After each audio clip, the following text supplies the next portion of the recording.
ہمارا پیارا رمضان، رمضان کا مہینہ، اس کی ایک فضیلت، اس کی تو کئی فضیلتیں ہیں، ایک فضیلت اس مہینے کی ایسی ہے، یہ واحد مہینہ ہے جس کا نام قرآن میں آیا، نہ شوال کا، نہ محرم کا، نہ سفر کا، نہ ربیع الاول کا، نہ ربیع الثانی کا، نہ جمادی الاول کا، نہ جمادی الثانی کا، نہ شعبان کا، نہ رجب کا، اس کا نام قرآن میں آ گیا کیونکہ اس کا رشتہ قرآن کے ساتھ ہے۔ شہر رمضان، رمضان کا مہینہ، رمضان کا روٹ ورڈز اصل حرف رے میم باد ہے۔ رمض کا ایک معنی ہے گرمی، رمض کا دوسرا معنی ہے گرم ریت، رمض کا ایک معنی ہے گرم پتھر۔ غور کریں، اللہ کا نظام دیکھیں، قرآن اترنے سے پہلے بھی عرب رمضان کو رمضان ہی کہتے تھے، جب رمضان میں روزے نہیں تھے تب بھی عرب رمضان کو رمضان ہی کہتے تھے۔ ہم کہہ رہے ہیں کہ اللہ نے رمضان کا مہینہ رمضان کیوں پسند کیا؟ کیونکہ روزے دار کے گناہ جل جاتے ہیں، روزے دار کے جسم میں گرمی آتی ہے، ایک گرم رہتا ہے، اس لیے رمضان۔ لیکن عربوں نے جب رمضان کا مہینہ رمضان رکھا، اس وقت تو رمضان کے روزے نہیں تھے نا۔ یہ اللہ کبھی کبھار، سب کے دماغ کس کے ہاتھ میں ہے؟ اللہ کے ہاتھ میں ہے نا۔ تو جب عربوں میں جس نے مہینے رکھنے شروع کیے تو اس وقت جو مہینہ گرمی کا مہینہ تھا، اس مہینے کو عربوں نے کہا رمض ہے نے، اس کو رمضان رکھ دیتے ہیں۔ ایک مہینہ آیا، بہار ہی بہار تھی، ہائے ہائے، تو اس کو کہا اس کو ربیع رکھ دیتے ہیں۔ اس مہینے میں حضور کو پیدا ہونا ہے صلی اللہ علیہ وسلم، ساری دنیا کی بہار کو آنا ہے۔ لیکن جب یہ نام رکھ رہے تھے اس وقت ان کو کیا معلوم کہ محمد صلی اللہ علیہ وسلم کو پیدا ہونا ہے، ان کو کیا معلوم کہ رمضان کو آنا ہے، لیکن ان کے دماغ سب اللہ کے ہاتھوں میں ہیں۔ جب اس زمانے میں جب نام رکھ رہے تھے، گرمی کا مہینہ تھا رکھ دیے رمضان، بہار کا مہینہ تھا رکھ دیے ربیع، پانی جمنے کا مہینہ تھا رکھ دیے جماد، دوسرا مہینہ بھی پانی جمنے کا تھا رکھ دیے جماد الاخر۔ اس طرح نام رکھے گئے، لیکن اللہ کی مرضی تھی کہ رمضان آنے والا ہے، تو اب رمضان دسمبر میں بھی آتا ہے، لیکن رمضان کا معنی اب گناہ جلنے کے معنی میں آ رہا ہے۔ ربیع الاول اب مئی میں بھی آتا ہے، لیکن ربیع الاول آتا ہے تو سارے مومنوں کو حضور کا آنا یاد آ جاتا ہے، ان کی زندگیوں میں بہار آ جاتی ہے۔ یہ چھوٹی چھوٹی حکمتیں ہیں، غور سے دیکھیں، سمجھ میں آ گیا؟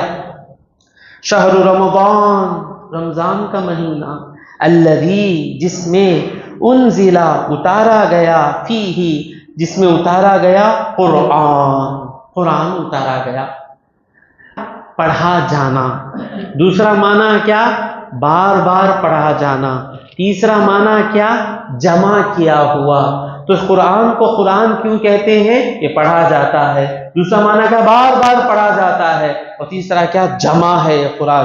انزل فیہ القرآن، اور اس قرآن میں کیا ہے؟ ھدی للناس، سارے لوگوں کے لیے ہدایت ہے۔ اب سوال آئے گا، سورہ بقرہ کی دوسری آیت میں اللہ کہتا ہے ھدی للمتقین، متقیوں کو ہی ہدایت ملتی ہے، اور یہاں اللہ کہہ رہا ہے ھدی للناس، موٹے جی کو بھی ہدایت ہے، موٹو جی کو بھی ہدایت ہے۔ موٹو جی بھی اگر پڑھ لیں ہدایت ہے، موٹے جی بھی پڑھ لیں ہدایت ہے، ہر جیوں کو ہدایت ہے۔ لیکن قرآن کہتا ہے صرف متقیوں کو ہدایت ہے۔ کیا معنی؟ قرآن میں دو الگ الگ معنی نہیں، سمجھ صحیح سے رہنا۔ سارے لوگوں کو ہدایت ہے مطلب کیا؟ جو بھی قرآن پڑھے گا اسے ہدایت نظر آ جائے گی، لیکن متقی کا دل کرے گا کہ اس ہدایت پر میں چلوں۔ ہم کیا ہیں؟ ہم کو ہدایت پر چلنا دل تو کرتا ہے، خواہش نہیں ہوتی۔ متقی کا کیسا؟ آج مجلس میں بیٹھے ہیں متقی لوگ، اللہ کے فضل سے میں گنہگار ہوں، لیکن مجلس کے برابر ہے کیا؟ مجلس میں جو متقی لوگ ہوتے ہیں ایک ایک آیت اس طرح لیتے ہیں کہ جیسا ان کو زندگی کا مشعل راہ مل گئی. سمجھ میں آیا؟ اس کی اور ایک مثال دیکھیے. کسے میڈیکل سیٹ مل سکتی ہے؟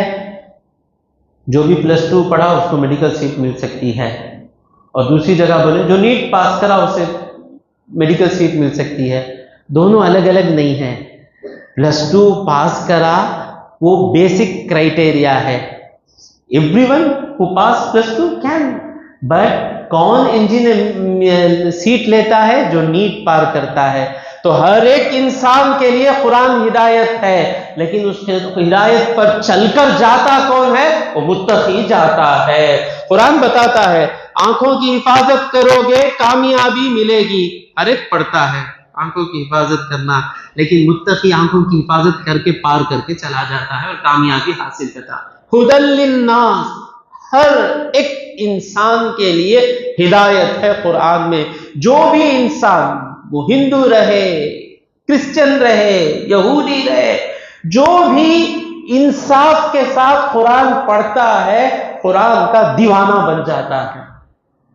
کئی بار پڑھتا ہے قرآن کو، اور ایک دن ایسا آتا ہے اللہ اسے ہدایت دے دیتا ہے، مسلمان ہو جاتا ہے. ہم لوگوں کو قرآن سے دور کرا دیے، ہم لوگوں کو قرآن سے دور کرا دیے. انشاءاللہ وقت مجھے اجازت ہے. ھدی للناس وبینات، اور روشن باتیں ہیں، من الہدی والفرقان. علماء کرام، آپ کے دلوں پر میں چھوڑتا ہوں، آپ کے ایک 30 سیکنڈ دیتا ہوں، آپ کے دل میں اس کا ٹرانسلیشن کریں. ھدی للناس، لوگوں کے لیے ہدایت، وبینات من الہدی والفرقان. اور سے دیکھنا، والفرقانی زیر ہے، والفرقان نہ کر دیتے ہیں. اکثر لوگ اس کا ترجمہ کیسے کہتے ہیں؟ رمضان کا مہینہ ہدایت ہے لوگوں کے لیے، وبینات من الہدی، اور ہدایت بھری روشن باتیں ہیں، والفرقان، اور یہ رمضان کا مہینہ فرقان ہے. اس طرح ترجمہ کر دیتے ہیں. یہاں ترجمہ کیسا کرنا ہے؟ شہر رمضان ھدی للناس، یہ قرآن کیا ہے؟ لوگوں کے لیے ہدایت ہے. وبینات من الہدی والفرقان، رہنمائی، ہدایت کو رہنمائی اور فیصلہ کن روشن باتیں ہیں. اس میں ایسی روشن باتیں ہیں جس میں ہدایت بھی ہے، جس میں فیصلہ بھی ہے. فرقان کا معنی کیا ہے؟ جھوٹ اور سچ کو فرق کرنے والا، اچھائی اور برائی کو فرق کرنے والا، ظلم اور انصاف کو فرق کرنے والا. انسان کو سمجھ میں نہیں آتا ہے، ماں باپ بوڑھے ہو گئے، ان پر خرچہ کرے تو کیا فائدہ، انہوں تو خبر کچھ نہ جانے والے ہی، ان کے اوپر پیسہ کرے تو کیا فائدہ. یہ کنفیوژن رہتا ہے نا. قرآن فرق کر کے بتا دیتا ہے کہ ماں باپ جب بوڑھے ہو جائیں ان پر زیادہ خرچ کرو، ختم، نو ٹینشن. دماغ ہر چیز میں، بیوی کو جان سے مار ڈالنا نہیں، گیس سے جلا ڈالنا نہیں، ستا کو مار ڈالنا نہیں، سر کو اٹھا لے کو بیٹھ جانا. سمجھ میں نہیں آتا. نہیں، انسان بتاتا ہے کہ قرآن بتاتا ہے کہ بیوی کو کہاں رکھنا، قرآن بتاتا ہے کہ شوہر کو کہاں رکھنا، قرآن بتاتا ہے وڈی لینا وہ کرنا، یہ وڈی نہیں لینا وہ کرنا. تو ہر چیزیں قرآن کی باتیں کیسی ہیں؟ روشن دلیلیں ہیں، کلیئر کٹ، ہر چیز چمک رہی ہے. ان قرآن کا ہر ایک حکم چمک رہا ہے. اب دوسرا سوال آئے گا، پہلے ہی آ گیا کہ ھدی للناس، لوگوں کے لیے ہدایت ہے، اور پھر ہدایت کا لفظ کیوں آ رہا ہے؟ پہلا جو ہے جنرل ہدایت. پہلا کیا ہے؟ جنرل ہدایت. مسجد اعظم کو جانا ہے، بھائی پلیان تک کو چلے جاؤ، G3 پولیس اسٹیشن کے سامنے سے، اور آنے سے پہلے وہ رائٹ سائڈ میں مسجد ہے نا، وہ پلیان تک کی مسجد. یہ ہے جنرل ہدایت. اور پھر روشن دلیلیں کیا ہیں؟ تمہیں کیا کرو، وہاں سے وہ شیر آٹو پکڑ کو وہاں چلے جاؤ، وہ گلی کے پیچھے سے وہاں گا. جو چھوٹی چھوٹی باتیں جو بتائی جاتی ہیں جس سے انسان کو روشنی ملتی ہے جانے کے لیے، قرآن میں جنرل ہدایتیں بھی ہیں قرآن میں ایک ایک ہدایت بھی ہے. قرآن میں جو چیز سمجھ میں نہیں آتی ہے کہ کیا سچ ہے کیا جھوٹ ہے، اس کو الگ الگ کر کے بھی قرآن بتاتا ہے. اتنی چیزیں قرآن میں، وقت نہیں ہے اس لیے مجھے بھاگنا پڑ رہا ہے. ھدی للناس وبینات من الہدی والفرقان. پھر اللہ حکم دے رہا ہے. اب یہ جو حکم آیا پرانے حکم کو منسوخ کرنے کے لیے آیا. پرانا حکم کیا ہے؟ جسے طاقت ہو وہ بھی روزہ نہ رکھے. تو اب حکم آ رہا ہے فمن شہد منکم الشہر، تو تم میں جو اس روزے میں ہو، جس کو یہ مہینہ ملے، فلیصمہ، تو اس میں کے روزے رکھے. ومن کان مریضا، اور جو بیمار ہو، او علی سفر، یا سفر پر ہو، فعدۃ، تو وہ روزے کی گنتی پوری کرے، من ایام اخر، دوسرے دنوں میں. جلدی جلدی دو مسئلے بتا دیتا ہوں. مریض کیسی بیماری ہونی چاہیے؟ چھینک آئی، ہاں میں بیمار ہوں، میں روزہ چھوڑ رہا ہوں. اتنی چھوٹی بیماری کے لیے لائٹ سر میں درد دکھتا ملنا، ایسی بیماری ہو کہ جس بیماری میں روزہ رکھیں گے تو جسم کو نقصان ہو، ایسی بیماری. یا بیماری چھوٹی ہے لیکن روزہ رکھیں گے تو بیماری بڑھ جائے گی، ایسی بیماری میں روزہ چھوڑنے کا حکم ہے، بعد اس کی قضا کریں گے. اور سفر کتنا ہو، اگر آپ حدیثیں پڑھیں گے نا دیوانے ہو جائیں گے. ایک حدیث میں 1 دن کا، ایک حدیث میں 3 دن کا. اس لیے بہتر یہ ہے کہ آپ کے امام کے ساتھ رہیں، ان کا ریسرچ ہے. تو 3 دن کا سفر، کتنے دن کا سفر؟ یعنی ایک آدمی چل کر نارمل کھانا کھایا، پانی پیا، چلتا رہا، پھر رات میں ریسٹ لے لیا، پھر چلتا رہا. تو 3 دن اس زمانے میں حساب کیسا لگاتے تھے چلنے کا؟ سب کا ایک ہی سٹینڈرڈ تھا چلنا. تو آدمی 3 دن کتنا چلے گا، اس کا قیاس، اب ایک ایک صحابی کا ایک ایک قیاس تھا. تو امام ابو حنیفہ حضرت عبداللہ ابن مسعود رضی اللہ تعالیٰ عنہ آپ کیا بولتے، وہ حساب لگایا گیا. تو ایک حساب کیا ہے، حنفیوں کے پاس 92 کلومیٹرز، امام شافعی رحمۃ اللہ علیہ کے پاس 102 کلومیٹرز کچھ ہے.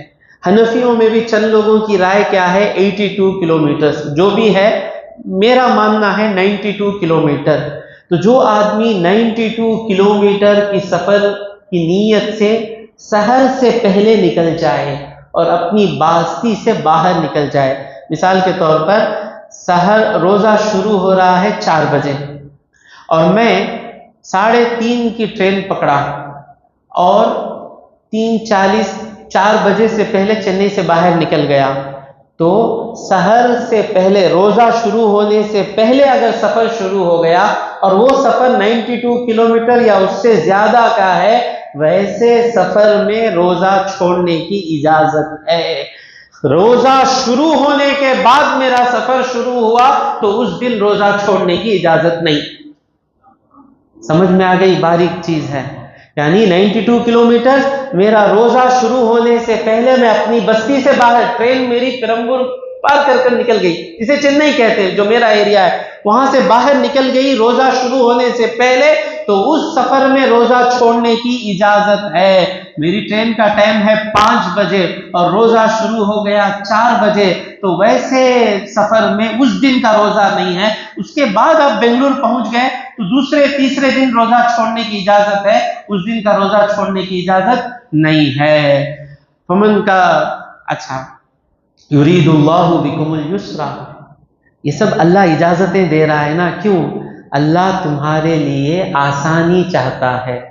ولا یرید بکم العسر، اللہ تمہارے لیے سختی چاہتا ہی نہیں ہے.